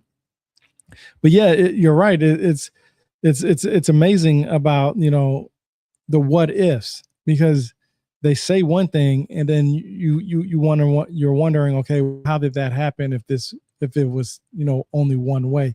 And that's why I said I brought up Anton Parks earlier, because when people talk about the forbidden fruit, they think of an apple, actually, which is never mentioned of an apple. But if you think about the idea of a depiction of an apple, them holding an apple, remember when I said depictions would tell a story? So that Right. apple would represent agriculture, right? They It's knew almost how like to, the Prometheus tale. yeah, exactly. So and you got to think of it like this: metallurgy is good for agricultural needs, which can sustain human life on this planet longer, right? But it also can shorten human life by using weapons of mass destruction, from anywhere from starting with pistols, bow and arrows, um, uh, crossbows, rifles, missiles, and all kinds of stuff. So metallurgy is the good and the bad, right? Um, so, you know, just talking about that by itself, it just lets me know that when I read different books, I kind of can put the picture together better, especially when I've read Anton Parks. You look at the picture of Adam and Eve eating the fruit, the apple, but you don't think that agriculture was the forbidden knowledge, because that you have to. It's almost like you have to put that together. And I'm glad that Anton Parks did, because when I look at a picture of Adam and Eve now, I'm thinking of, okay, it was metallurgy that was given to them, and that's how, that's probably why um made God mad or whatever. But that's Well, neither here and there for me on and, that. and the other thing that I always found interesting about the story is, why would you create a tree of knowledge in a garden where people are living and then tell people they are not to touch this tree? It's Yeah, and like, what was the why is yeah it what there was then? not only that, but my main question was, what are you trying to keep from me from knowing? Why can't I have the same knowledge you have? You'll let me eat from the tree of life and live forever and toil this earth, because you created me to toil this earth, but you don't want me to have knowledge. And that's actually part of what started me on this journey, was why didn't God want us to have certain information? You And know? to me, what was interesting too of the story that to me didn't make any sense was, if you remember the story, right, when they got cast out after, finding the forbidden knowledge, the first punishment was, you will now see each other as naked. I was like, why is that a punishment? Why is that a bad thing that we now know? Oh, I'm not clothed. So it always struck me as odd that it's like that was the first punishment that he dealt out. It's like, what? I But often wonder what's the deeper meaning of that, because it can't just be surface, because that just doesn't make sense to go, oh, well, now you're gonna view each other as naked and have to cover up. I'm like, ooh, that's a deep wound there, God. Wow, you really, put me on my place on that one. Yeah, it just shocks you because a lot of people would say, God is all forgiving. So why couldn't God forgive that? You know what I mean? Yeah. And some, I'm not even going to try to pronounce that totally well. I'm assuming I got close, and I apologize if I'm off, but they were saying, yeah, he introduced shame. And yeah, you could argue that, that is a form of shame, but it seems like there would be much deeper cuts that he could make before introducing that would not be the first if he's so upset. Right, right. Yeah, it makes you wonder, and it makes you guess a lot about what's going on. That's why one of the things that I put up about the Keto Festival in the slideshow was because I know a lot of people wouldn't know much about it, and this is just basically that tells the story, like I was saying earlier about the Enuma Elish, about how Marduk uh, uh, beat up and won against Tiamat, and now that we got the planets and all this other stuff, so I wanted to make sure that people understand that there's a reason for everything that they talk about. And we, at our time, in our lifetime, we just have to basically research this information as much as possible and get the right information out there because um, I've never heard any of the people from the Ancient Alien Show or anything talk about the Aikido Festival, but they'll talk a lot about the Enuma Elish. And I feel like you're only giving out, maybe a quarter of the information when you leave the Aikido Festival out. Um, Here's like from the Electronic Text Corpus of Sumerian Literature, that website. Here's it where it talks about Enki and Ninma 1.1.2. It talks about in those days, in the days when heaven and earth were created, in those nights, in the nights when heaven and earth were created. You can see they have their own creation story. Then they have, the debate between grain and sheep. Should you be a vegetarian or should you be somebody who eats meat, right? And it says at the time Enki spoke to Enlil, Father Enlil. Remember, Enki and Enlil are not brothers in this section. They're father and son. Now sheep and grain have been created on the holy mound. Let us send them down from the holy mound. Enki and Enlil, having spoken their holy words, sent sheep and grain down from the holy mound. So people had a choice to eat. They could either eat, vegetarian food or they can eat meat stuff. They had the option, right? And then you got right here, Inanna and An. This is the section that falls under that, C.1.3.5. And who created gods and humankind gazed at holy Inanna. So we have, not just the creation from Enki and Ninma, but we also have the creation part from Inanna and An, or Anu, I should say. So, I mean, this is straight from the actual text, and this is straight from the tablets that anybody can see. And I just ended it with my book. That was the end of the slideshow. I didn't even realize that's the album. I have my own book, Journey Through the Origins of History, and I went bestseller on that. And it's $20 on Amazon, and I just basically go into details of all the stuff that I talked about. Yeah, I gotta say, I like the cover. It's kind of classy, but it also says, yeah, this is what the life of a researcher is like. You're buried in piles of books. Yeah, and these are all my favorite books. So you have Godfrey Higgins, you have Andrew George Smith, you have so the books that's in the blue and the red that's on the left side, that's one is all about Jesus, and one of them is all about Virgin Mary. So these are some of my favorite books. I have I have an 1873 Bible, and this is just and it's just exactly what you said. It was to show the world that this is what I'm doing to get this information. I am looking through all these books and reading through all these books, and I'm presenting them to the world. Just like I said, I have my own YouTube channel where I have a section called What I've Learned from Reading These Books. And I'm going through every single book in my library that I possibly can. I'm not saying that I'll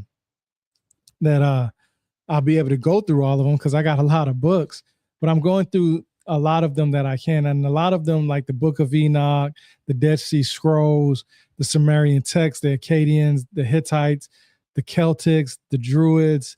I talk about, I put all that stuff in there. And then even like I showed when I was showing the screenshots of, my X account, and sometimes on Facebook, but mostly on X, I show where I get my information and I quote it exactly from the book. Even if it's a misspelling, even if it doesn't make sense, I quote what's in there in that book because I'm trying to show people, look, don't take my word for it. Matter of fact, I tell people right now, anybody that's listening right now, don't take my word for anything. Take the sources that I presented to you and go use those sources and see what I said was incorrect or not. And I guarantee you, all you'll see is just me quoting what's written in the books. And it's mostly because I'm retired. I told you I was in the military. Right. I'm retired. I'm 42 years old. And there are people out there that have a 9-to-5 job. And I respect people's time and I respect people's passion. And instead of me leading you through a rabbit hole, I want to give you a hole that's already dug up that shows the treasure within. You see what I'm saying? So I do. If I'm giving you, okay, the electronic textbook, the electronic text corpus of Sumerian literature, if you go in there, you have to know how to use the website. You got to know what words to use, because if you type in a word, like if you type in an Anunnaki, like I said, you're not going to find anything. You type in the word Anuna and boom, everything pops up. And that's, I'm trying to help people get the information. I always say there's not one book out there that I can read that will have in all the information. That would be one big ass book. You know what I'm saying? So I would have to read other books. And then I have to rely on people like you and others who do podcasts and discussions with other people who read, because they will say what they've learned from books. And if it strikes my curiosity enough, I will go out there and buy that book. Matter of fact, my whole entire library, I have 2 libraries, one here in my study room and one in the living room. And every book of mine has been a recommendation of some sort. Just talking to different people or looking online and trying to figure out. And this is not all of it is academia. So it's not just college, written out books and people who went to college. It's normal, regular people like me. I didn't graduate from college. All I do is read books. And if you see on my X account, just scroll through it, you'll learn that all I do is just share what I've read, and that's it from everything. My website is the same thing. The only reason why I wrote my book was because eventually I'm going to pass away. That's nobody can take that and keep me on this planet forever. So the information that I have would not be here, but in book format. So that's why I took most important points that I've learned from social media and what people talk about the most, and I put it in my book. I give you a great example. A lot of people will talk about the Big Bang Theory, but they don't know how that word came about. So in my book, I actually tell you where that wording comes from. It comes from Fred Hoyle, which he was basically trying to put down Georgi Lemaitre, who came up with the idea of the primeval atom, which is basically the Big Bang in his eyes, in Fred Hoyle's eyes, on how the universe came to be from a single explosion, basically, right? So he was trying to take a word to make it dismissive to Georgi Lemaitre's stuff. So yeah, that's pretty much it, man. I hope you enjoyed it, bro. I try to give you the best information that I could on the sources that I have. Yeah, no, you did perfectly well. And one question I have for you is purely speculative and just kind of wanting your opinion on is, as we established, Nibiru is not a planet, it's a city or a location. So Tiamat, would Tiamat also be not a planet, and so hence not the asteroid belt between Mars and Jupiter, but a city here on Earth somewhere? Well, Tiamat was always considered a serpent of some sort. And it has been translated into a planet when you read the Enuma Elish, when you get Marduk and Tiamat. But it always had to do with a serpent. And usually, I was just reading this book on this earlier. Usually, when they seen a serpent in the sky, or something like that that they describe as a serpent. It usually had to do like a comet or a meteorite or a meteor or something like that, a meteor or something like that, and or brimstone from heaven that they will call it sometimes. Um, it was foundational beginning of how the earth came to be, meaning that um, we know that in the Bible it says that the earth was destroyed and recreated a number of times, right? And it Right. could have been because of these comets and all these other meteors that were coming and hitting planet Earth and so on and so forth. But the thing is that it represents the creation of humans on or everything on planet Earth. It was the beginning, like almost like if you think of it like bacteria coming from outer space, from meteor hitting planet Earth, and then that bacteria evolutionized this way into what we are now, right? You know, So and that actually begs a really interesting question of, if I am God and I just created this planet and there's people on it, would I not put a protective field around it so that something from space wouldn't destroy it? So if God created the earth, as they say, and we have literature where it's been destroyed several times and recreated, what does that say about God? That he was like, hey, here's earth. Okay, I'm done. I don't care anymore. See ya. And he's like, oh, wait, it's been destroyed. Well, all right, I'll help you all out and rebuild it. Oh, it happened again? All right, here we go. Rebuild it. That doesn't sound mhm. like a god to me. Yeah, and that's part of my journey too, is understanding what other people mean as God. When I think of God, all I think of is a supreme being, supreme deity, something that's in charge of everything, something that that everything flows through, everything goes Hmm. through it. What I don't even really know how to explain it. I don't think anybody can put it into words where anybody can understand it. But it's basically that we're all started from, and we all started from something. Whether you're a plant, you're an animal, a rock, or whatever, it all started from one thing, and then that one thing multiplied, and then it just kept going and going. Yeah. Yeah, it might have taken something else to help it along its way, but and I just see it as as a supreme being, supreme deity. Sometimes, to explain it better for people to understand what I mean by that, is mathematics. Math is the number one universal language. You can't change Yeah. math for anything. It can be understood from anywhere. Um, so See, I I kind of kind of look at. argue that I argue differently because I, like, through elementary school and college, 1 minus 1 was 0. Then I Mhm, got into calculus and they go, there is no 0. mhm, 1 minus 1 never equals 0. I'm like, wait, in one math class, you're telling me like mhm. 14 years of schooling just got thrown out the window. Yep, What? yep. How And does that, this make sense? yep. And yeah, and it does blow your mind because I'm like I said, I'm not good at math at all. So I never I try to in so many ways just try to give people, I try to use every tool to my in my possession to help different Right. people. I don't, how can I say, I don't try to say that I know everything. I just know where I've read it. I know I can just say I've read it. That's all I can say. That's what I've read. And Right. um, I'm able in so many, because tools are so easily accessible, like ChatGPT and Grok.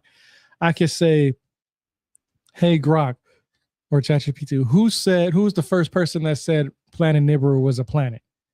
Even though I don't remember the name Zachariah Sitchin, I know somebody said it. I know the person. I know I read it. I just can't remember the name. I type it in and I see ChatGPT says Zachariah Sitchin, and boom, I remember. I almost put it like this. My memory is almost like the way we listen to music and we sing to music. You know how when you can be in the car and you playing your song and rhythm is going, the beat is going, the flow is going good. You can sing every single word perfectly, no problems. Don't even have to think about it. It just rolls off your tongue. As soon as somebody powers that thing off or something interrupts that song for a second, you go dumbfounded like a deer in a headlight. You forget everything, Yeah. even though you know the song, but it just stops you because it's almost a rhythm that goes with it. And that's how my memory is with my books. Some of the stuff that I said, I can't remember what book it is. If I watch this show, which I will go back, I can remember what I said and say, oh, I know what book this is. Let me see if it's one of these books. And I can go through those tabs that I was showing you and actually go through those tabs and be able to find it. You know what I'm saying? So those tabs are more like my rhythm thing. I go through, I know which books talks about certain things. I have books on Anunnaki, so I'll go all through the books about Anunnaki and my favorite sources on them. Same thing with the Egyptians. I have books on the Egyptians. I mean, the pyramid text, the coffin text. You know, I always tell people this. You don't have to have a library of 1,000 books. I know a lot of people will brag about it a lot. Oh, I've read so many books. I do it too. I mean, I just love bragging about reading books. But if you read 1,000 books and them 1,000 books is based off of one book, you just read one book and 1,000 different interpretations of that one book. Right. But if you read 1,000 different books on different arguments, you have 1,000 different arguments you can pull from, you know, wherever. You know what I'm saying? So not only 1,000 arguments, but you could start to correlate and go, well, this is here and this, you know, concept may get repeated 500 times out of the 1,000. Yep. Well, maybe there's something to that fact, and maybe that's more the pattern than this. And you can start to build the story from that and going, more just like when I was talking with someone about the moon being not always here, that it's not a piece of the earth that broke off, that it was placed here. And everyone's like, no, that's not possible. I go, how can the Zuni, the Greeks, the Romans, the pre-Columbians, the indigenous, these are all people on alternate sides of the world, have no communication, we're told in history yet, talk about societies that lived before the moon was in the sky. You can't have an object in the sky and then say, well, these people were before that at origin, so it had to come later. And the Zuni even talk about they know who placed it there. And it's like, why would they say that? And then other cultures that are on different countries and technically you could almost argue continents are all saying, yeah, this is not this, but then go, well, yeah, the moon was part of the earth. It always is. And that's the way it's going to be. It's like, no way. Not if we have like 7, 8, 9 cultures all over the world talking about something. Something's got to be off on this. And I'm thinking it's you, science, saying the earth has always been here, because these cultures don't have a reason to lie about a story about pre-lunar civilizations. So, and being all over the world, it kind of lends to, yeah, I'm sorry, there was time before the moon.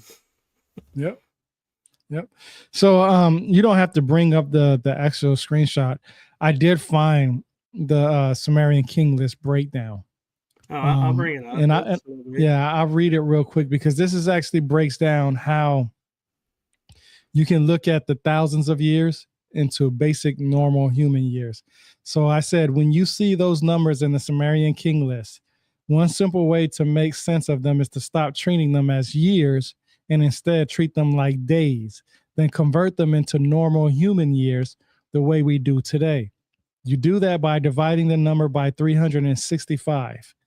When you take 28,800 and divide it by 365, you get about 79 years, which is a normal human lifespan. When you divide 36,000 by 365, you get about 99 years, which is old but still possible. When you divide 43,200 by 365, you get about 118 years, which is extremely long, but still within the range of often which is used for legendary figures, which is still in the range of people being human, 118 years. When you when you apply that same math to the total antediluvian number of 241,200 and divide it by 365, you get about 661 years, which clearly is not meant to describe one person, but could possibly represent the length of an entire era of age.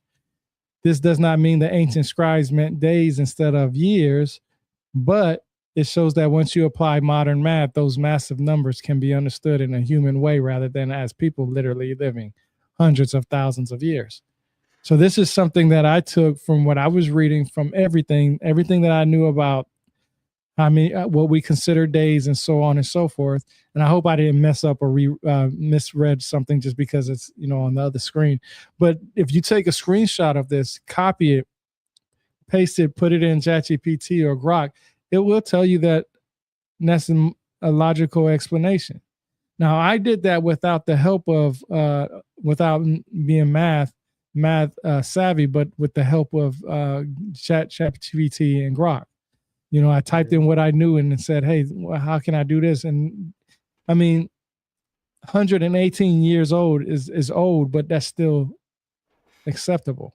I wonder at the leap year, how much that would throw off the reading, because we have 366 days in a year every 4 years. So I kind of wonder, how off would that be if we took into account the leap year? Right. Or if it's a small amount, in which case it doesn't matter.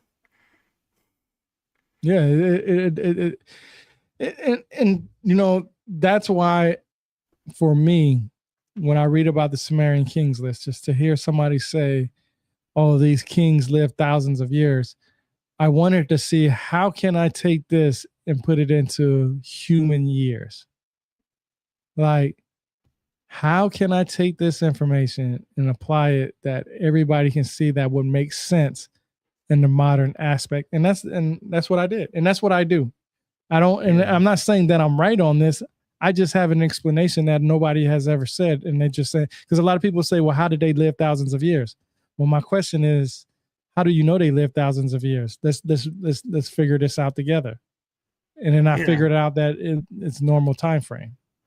And I'm not meaning to make it sound like I don't follow your logic and your, path. I'm trying to think of a question that somebody who is like trying to prove something might go, well, you didn't account for this. And so therefore, and it's like, that's why I'm saying, the number could be so small it doesn't really matter. So it kind of diffuses the argument right there of going, well, so somehow divide by 4 because it's every 4 years, and or add 1. It gets too complicated. It's like, there is no way to. We've made our system so complicated that it just is.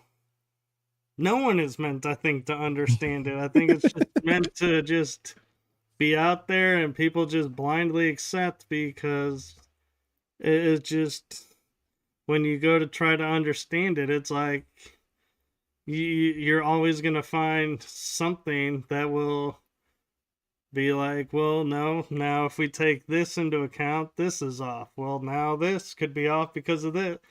And so it could become, like you're saying, a never-ending rabbit hole. Just to prove what does biblical age to modern age look like. And it's like, and so I think the way you did it is actually the better way because, I mean, in all honesty, when I looked up why do we even have a leap year, the number one Hmm. answer was because we subtracted a month, and to equalize Yeah. the time, there is a point like 1/6 of a day that equates to every 4 years being a day. So it's like even they admit they carved up the calendar, and to make it work they had to add an extra day.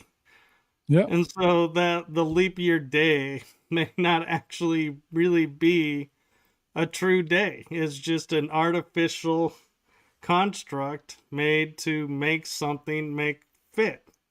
Yep. Yep. I agree. I agree.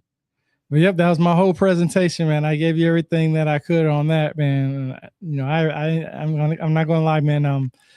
You know, I enjoy people like you who do these great interviews because it helps you get the information out there. And then, you know, I've been looking at your YouTube channel, and you got some very interesting stuff. So that's why I definitely felt like I think you would have enjoyed this information. I do, and one of the things that I think is really interesting and synchronistic, and I don't know if you came across this with the shows yet, but when talking about the Anunnaki, at first I would say, oh, the gods of Nibiru, because that's what everybody said. And then later on, I go, well, that's a collective. People are saying it's a collective of different star races. So the Anunnaki is a collective. It's not a race. And then it's like, and then just go on and saying, yeah, the collective known as the Anunnaki. And then you come in and you go in your presentation, the Anunnaki are a collective. And I was like, there's the written proof. Yep. But they're only the collective for the name of gods. The Igigi are the great gods. That's what you can't Right. forget. That's what struck me when I first read that book. When I first got to that, for so many years, I was like, dang, I thought the Anunnaki were in charge. But the whole time is the Igigi Well, or see, and Igigi, whatever. yeah, and now I'm thinking because of the correlation I made before. I'm even looking at, a further step with the Greeks are the Titans would be the Igigi because they're the ones that created everything. They're the ones that are maintaining the world. Mm-hmm. And what's interesting is just like, and Lil's story doesn't say he wiped out the Igigi. It just says he took over. Mm-hmm. The gods of Greece imprisoned the Titans and became the rulers of the world.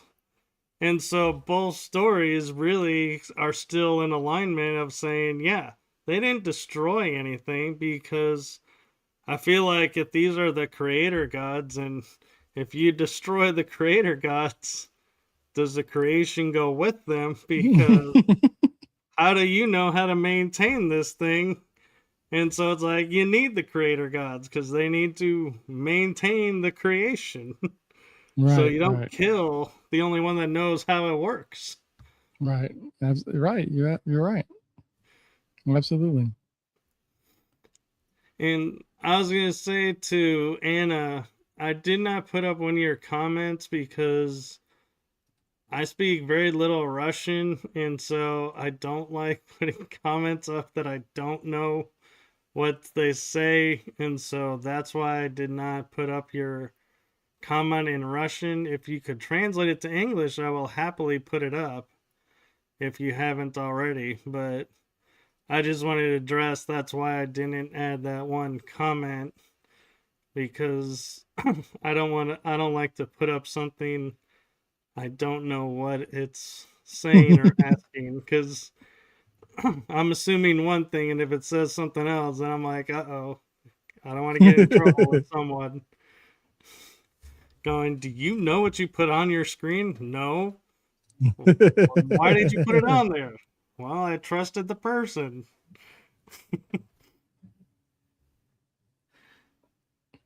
But yeah, and so one thing I would like to ask you is for people who may be, researching this and, hitting roadblocks and hitting, like people, wanting, not wanting the Zachariah story over the true story. And by no means am I saying Zachariah is wrong. Things get mispronounced all the time. I mean, look at the movie Stargate. I Mm. mean, the guy was translating the hieroglyphs, and he's like, "Who translated this?" Well, I use this guy's translation, and he's Mhm. crossing off like door to heaven. This is a Stargate, hence we got the term Stargate. And Mhm. so I'm not saying that Zachariah Sitchin is wrong and everything. Maybe mistranslated a few things. We're all human, but we can't also just take and make one person the authority of Mhm. everything. We have to have multiple stories, multiple resources to pull from. Otherwise, we'll never know really what it says. And Yep. I like how I was talking with someone who put up a picture and it had like three wavy lines over a pyramid. And I said, "Oh, that's water to a pyramid because three wavy lines to me means water." And she goes, "No, actually, that's air." And I'm like, "Well, actually, three wavy lines in a pyramid could be air." Mhm. So there you go. That's a prime example of how, we're looking at these images and we're going by our best knowledge to go, this is what this image means. This is what this image Mhm. means. Put them together. This is what they're saying. When in fact, in reality, is we don't really know what the image means. Right. I mean, so we're doing our best, and so that's why I say I don't like saying anyone is wrong. I just like to say, use multiple sources. Yep. That's what I like to say. Use multiple sources. Well, thank you for your time. And is there anything that you feel like we haven't covered or something that may have popped up in your mind with what we've been talking about after that you're like, hey, I'd really like for people to understand this and hear this above everything else kind of Yeah. message? I just want people to understand. Look, everything that I just told you today is just your stepping stone to grab the sources that I gave you and just look at it for yourself. And I'm always available to help anybody with these sources. I actually help a lot of people navigate through that ETCSL website because, like I said, if you don't use the proper words, you're not going to find it because you have to search for this stuff. Um, and I just want people to understand that I don't think that I'm right in anything. I just know what I've read and I'm only sharing it and I want to bring it. I'll be honest and I say this a lot and I know a lot of people says that is big headed of me, but I haven't met anybody that takes the books that they read, take a picture of the book and quote exactly what's inside that book rather than just saying this person said that. I literally get I when I say it, the source is right there in front of you also. It's given to you. So I don't want anybody to think that all this stuff comes off the top of my head or it's my belief or my feelings or anything like that. I believe that in order to find the truth, you have to let go of your emotions.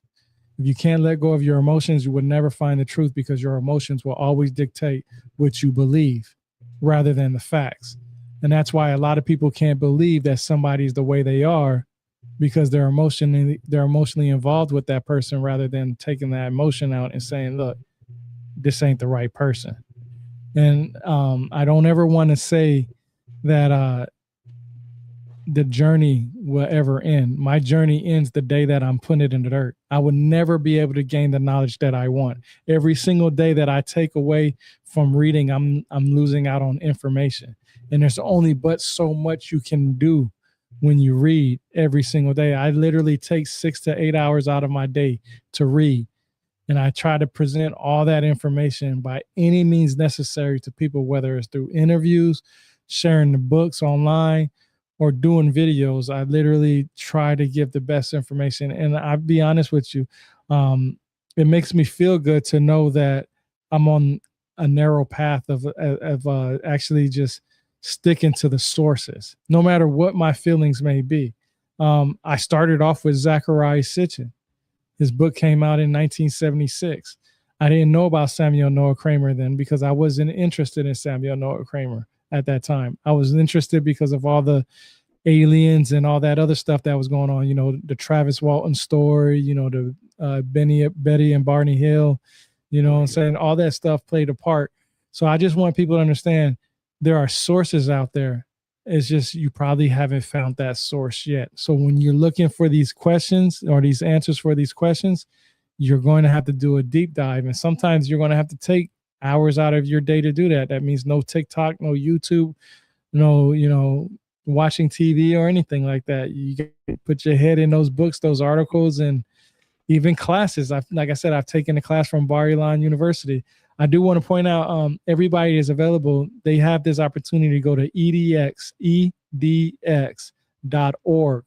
And that's a website where you can go and take all kinds of free classes from places like Harvard and so many other places, where you can see that you can take these 6 to 8 week classes and get the same information that they teach in the schoolhouse. I have certificates from Harvard. I'm not saying that I'm a Harvard graduate or educated, but I've taken classes from Harvard and got certificates from them from some of this stuff that I wanted to learn about. So that's literally about it, man. You getting sneezing. It always makes me laugh about sneezes because you're like, oh my god, it's about, and then it's like a minute later, you're like, God, I must look so silly sitting there like, okay, there it goes. Well, I appreciate this. I appreciate this opportunity. Yes, and one last question I have for you, and I don't know if you've ever been asked this on a podcast before, but it seems like, and I'm making an assumption based on what we've talked about and what you've shared, that you are focused on the Anunnaki, and the rest of the world, you're kind of like, that'll be what it is. And the reason I'm saying this is because my question to you is, what made you go, and I know you say you read Zachariah Sitchin, but he talks about other cultures too, and so what was it that made you go, yeah, you got the Norse over here, so what? You got the Greeks, you got the Romans, Etruscans, you got all these other cultures, but the Anunnaki, that's the one I want to focus on. So what really was it that, I'm guessing my question is, what really drew you to want to search and invest your time into the Anunnaki over all the other cultures like Tartaria or, Babylonians? Well, you kind of hit the Babylonians, so like Tartaria, the Celts, or the Norse traveling into like Texas where people say they've never been here, but we have Norse runes predating, early times. So it's like, yeah, we don't really know our own history. So what was it that made your aha moment be, the Anunnaki is going to be my focus? Well, because when I read about the Egyptians, the Celts, the Romans, or the Mesoamericans or anybody, they seem to have a lot of similarities with what is told through the Sumerians, the Anunnaki, or the Mesopotamians, period. And it's not the words that is used, it's their depictions. their signs and symbols. That's what drew me to it, because I'll give you an example. The cross. Everybody knows what the cross is, but we also know what the swastika is, and that has a lot of similarities between the two. And it was never always a bad thing. I mean, you can go to Asia right now, Korea right now, South Korea right now, and you can see their symbol right on windows and stuff like that. I've seen it. I've been there. It's a religion type. It's for the religious, but it's it was actually a because symbol of peace. Yeah, exactly, and it's because of the signs and symbols are so identical. I wanted to know the origin, so I know what the Celtics are because Godfrey Higgins has this book called "The Celtic Druids." He's a historian from like 1836, and he has a book on there. So I know what their signs and symbols are. I know what the Greek signs and symbols are.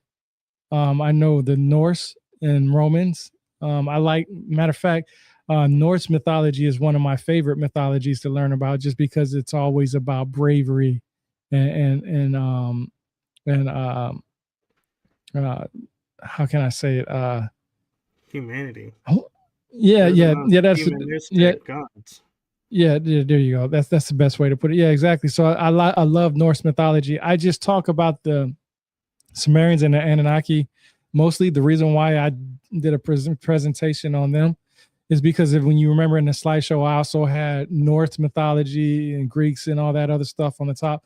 I tried to see which gods was with that god.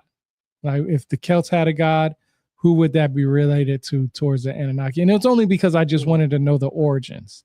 Like where did this start from? Yeah, and I often had the opinion of, because the church went in and, quote, removed or destroyed the statues of the Roman gods. Mm-hmm. And I always thought that was rather strange, because these are statues worth money. So you would think you're going to preserve these for potential money, in case we ever needed, raise money quickly. Hey, we have this stockpile of art worth millions. We can fund ourselves on that. But that aside, it always made me, curious why they would remove them.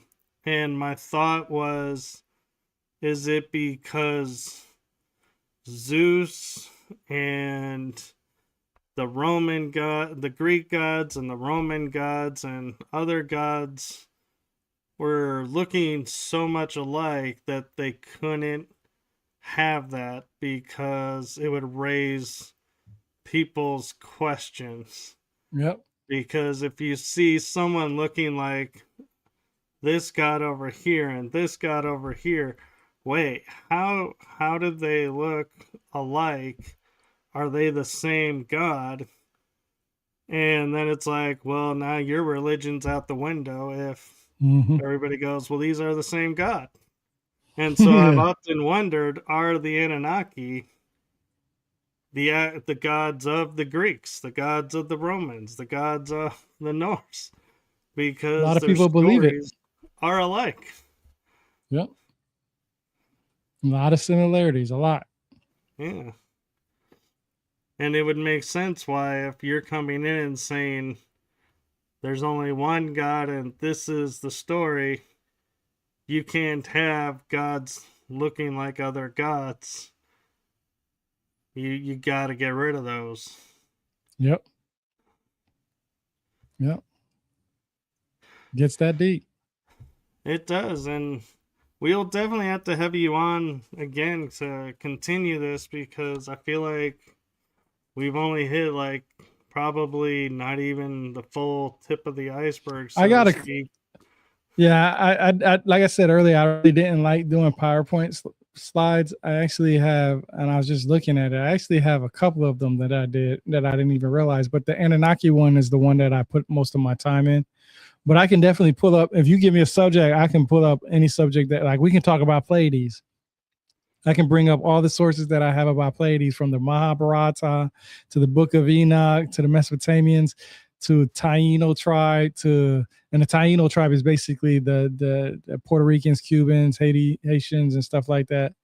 I can talk about. I mean, you give me a subject, I grab about 4 or 5 books, and I create you a really good PowerPoint slide like I did today. All right, well, I appreciate that, and I will leave you with this message, and that is from my heart and the heart of my shows to you. Thank you for what you're doing for humanity. Thank you for putting the time and energy into doing what you love and showing up and sharing your knowledge with us and where you get your knowledge from. I think that's very important and is missing in this world now. So thank you for that. Thank you for having me. I appreciate it. Yes, and be sure to check out the rebirthoftheword.com. Follow along with his shows. And do you want to talk about your podcast show real quick? Yeah, so my YouTube channel, I have different playlists. I do interviews just like you do. But my 2 major playlist categories that I put a lot of time in is what I've learned from reading these books. That's a playlist on there. It's basically me going over the books that I've read, what it says in there. I read exactly what the tabs say that I have on there. And then my other one is boots on ground. So I like to visit different places. I've been all the way from South Korea to California to all kinds of places where I go visit museums, historical sites, and I just do a video on it. I make a little quick video on it. Anything from like Pirates museums to the oldest museum in America to historical markers. I have an app on my phone where I go different historical markers in different cities and just record the history of that city. So that's very cool. And so, yeah, follow along because you never know when he's going to be in your neck of the woods and stumbling on a mystery in your area that you may be fascinated by. And follow along with my shows because you never know when he'll be popping in and sharing more with us. And so do know you're always welcome on my show. And thank you so much for wanting to be a guest on my show and for picking my show. And so I'm honored and grateful and so appreciative that you saw my work and was like, yeah, this is the right guy to help bring this information out. So that means a lot to me because that means what I'm doing is coming off right. Oh yeah. Oh yeah. You got it going on over there, bro. Well, I appreciate it because there are some days I wonder what are we doing? Why did we sign up for this? You're doing it because you love it as a passion. It's fun. Oh, it is. I just mean dealing with all the other people that are like, oh yeah, it's like this isn't what I agreed to, but I know it's part of it. So yeah, it comes with the territory. But yeah, so thank you, and thank you to everyone that tuned in and watched this show. And thanks, man. I appreciate it, bro. Yes, and with that, we are going to say have a great afternoon. Enjoy the rest of your day and week, and we'll see you on the next one. Good night, everyone. Or good afternoon, everyone. Hey, hey, I'm going to mute myself for a second. I really appreciate it, bro. I really do, man. Yes. Thank you. And with that, we're going to try the outro.